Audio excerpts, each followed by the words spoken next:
परीक्षित बाबा होने में कठिनाई है, बाबा बनने में कोई कठिनाई नहीं है। बाबा मनवा तब बन जाओ आप हैं। घर पे हुई खटपट, चलो गुरुजी के मठ पर, और गुरुजी ने काटी चोटी और मांगा बेटा रोटी, बन गए बाबा जी। और खाने को बढ़िया मिले, लोग कहे महाराज। सो चोर भेष को बदल करके बाबा जी बन गया। बेटी के मेले में जाकर के हवा लगा दी, नारायण नारायण नारायण।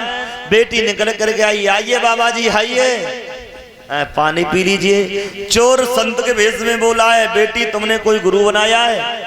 नहीं। तो चोर संत के भेष में बोला, का तुम्हारा कोई गुरु नहीं है तो तुम्हारे हाथ का पानी पीना भी बेकार है। पहले गुरु बनाओ, और बिना गुरु के कल्याण नहीं है। बेटी बोली मेरा तो कल्याण हो जाए, मैं गुरु बनाने को तैयार हूं, आप ही गुरु बन जाओ। तो चोर वो था, वो संत के भेष में बोला, बेटी हम व्रतों की दीक्षा जंगल में दी जाती है, मैं तो जंगल में चलने को तैयार हूं। लेकिन चोर बाबा के भेष में बोला, ऐसे नहीं चलोगी, तुम्हारे पास जो भी धन दौलत हो, जो भी जेवर हो, उसको पोटली में बांधो, तब मेरे साथ लेकर के चलो।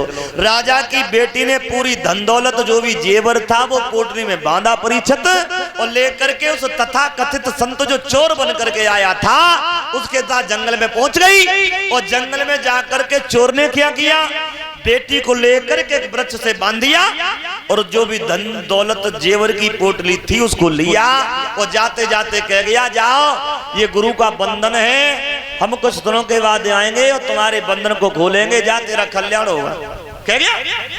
अब चोर तो वो पोटली लेकर के चला गया। रात गुजरी, सवेरे होते होते महाराज ने महलों में देखा, बेटी दिखाई नहीं दी। ये घोड़े पे सवार होकर के जंगल में पहुंचे, और जंगल में एक वृक्ष से बेटी को बंधा देखा। चोर बांध के चला गया। राजा बोले, बेटी कौन बांध गया तुम्हें? लाओ मैं तुम्हें खोले देता हूँ, चलो महलों में। बेटी ने जवाब दिया, महाराज आप मेरे पिता हो, बहुत अच्छी बात है, मैं तुम्हें प्रणाम करती हूँ, लेकिन ये बंधन तो मेरे गुरु का बंधन है, मैं तुमसे नहीं खुलवाऊंगी। पिता को लौटा दिया। 2-3-4 दिन गुजरे। भगवान जी ने देवर्षि नारद को बुलाया, और बाबा नारद को बुला करके कह दिया, जाओ नारद बेटी के बंधन को खोल के आओ। नारद बाबा चले, और नारद बाबा नारायण नारायण करते हुए बेटी के पास आ गए।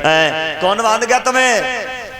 बोले मेरे गुरु का बंधन है। बाबा जी बोले, गुरु लोग ऐसा थोड़ा ही करते, कोई तुम्हें ठग के ले गया है, लाओ मैं देवर्षि नारद तेरे बंधन को खोले देता हूँ। बेटी बोली, महाराज आप नारद हो, बहुत अच्छी बात है, मैं तुम्हें प्रणाम करती हूँ, लेकिन ये बंधन तो मेरे गुरु का बंधन है, मैं तुमसे नहीं खुलवाऊंगी। बाबा नारद लौट करके भगवान के पास पहुंचे, और भगवान जी से सारी बात कह दी है। भगवान बोले, तो हमें जाना ही पड़ेगा। आज वो चतुरान भगवान आए, और भगवान आकर के बेटी से बोले, बेटी मेरी एक झलक पाने को लोग हजारों वर्षों तक तपस्या करते हैं, लाओ मैं तेरे बंधन को खोले देता हूँ। बेटी ने हाथ जोड़े और भगवान से बोली, प्रभु आप भगवान मैं जानती हूँ, मैं मानती हूँ, लेकिन ये बंधन तुमसे नहीं खुलवाऊंगी, क्योंकि ये बंधन मेरे गुरु का बंधन है। भगवान नारद जी से बोले, नारद जी इनके गुरु को ढूंढो। नारद बाबा बोले, गुरु कहाँ मिलेंगे? भगवान बोले, देखो कहीं ना कहीं नकब लगाते मिल ही जाएगा। नारद जी चले तो सच में वो तो घर के पीछे नकब लगाने की तैयारी में नारद बाबा पहुंचे। नारायण नारायण। चोर तो डर गया। नारद बाबा बोले, गुरुजी चलो बेटी के बंधन को खोल के आओ। और नारद बाबा उस चोर को लेकर के आए, बेटी के बंधन को खोला। यहाँ पे भगवान खड़े, एक तरफ गुरु खड़ा है। सुनना गुरु की महिमा। और जैसे गुरु और भगवान को देखा, जैसे उस चोर ने बंधन खोला, बेटी के मुख से अनाज ही निकल गया।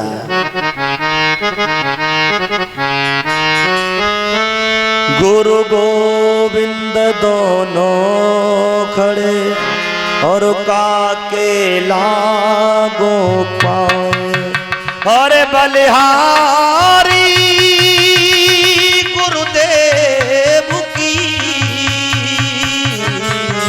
जो गोविंद दियो मिला। गुरु के ऊपर अगर श्रद्धा है आपको, तो गुरु व्यक्ति को भगवान से मिलाने वाला है। बालक को देवर्षि नारद समझा रहे हैं, बोले अच्छा अब नारद जी से बालक ध्रुव बोले बाबा जी अब यहाँ से लौट के जाएं तब गुरु बनाएं, फिर आए तो बहुत देर हो जाएगी, इसलिए बाबा जी आप ही हमारे गुरु बन जाओ। देवर्षि नारद बोले बहुत चालाक को बोले सुई सांकर बोले हाँ बाबा जी आप ही गुरु बन जाओ। तो देवर्षि नारद बोले बेटा अगर तू हमें गुरु बनाता है तो तेरे जैसा शिष्य मेरे जैसा गुरु अगर मिल गया तो भगवान को आने में देर नहीं होगी, लेकिन तुम बहुत छोटे हो इसलिए हम आपको महामंत्र तो नहीं देंगे बेटा, आपको द्वादश मंत्र देते हैं और इस मंत्र को हमारे साथ कंठ से याद करो, मेरे साथ बोलो। द्वादश मंत्र दिया ओम नमो नमो भगवते वासुदेवाय। पंडित जी बासवाय ध्यान से सुनो। हेलो ओम नमो भगवते वासुदेवाय। सही से सुनो। हेलो ओम नमो भगवते वासुदेवाय।